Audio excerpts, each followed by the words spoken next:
আজকে আমার ছেলে আর বৌমা মিলে ফুচকা বানালো। এই দেখুন কত সুন্দর করে সব বানিয়েছে, দুজনে মিলে বানালো। নিয়ে আমাকে বলছে মা তুমি খাও, খেয়ে দেখো কেমন হয়েছে। তাই জন্য আমি এবার ফুচকাগুলোকে নিয়ে বসলাম, দেখি একটা খেয়ে কেমন হয়েছে।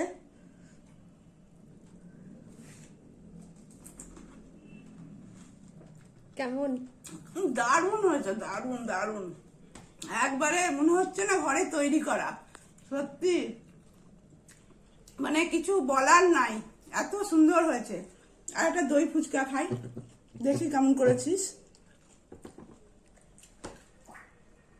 ও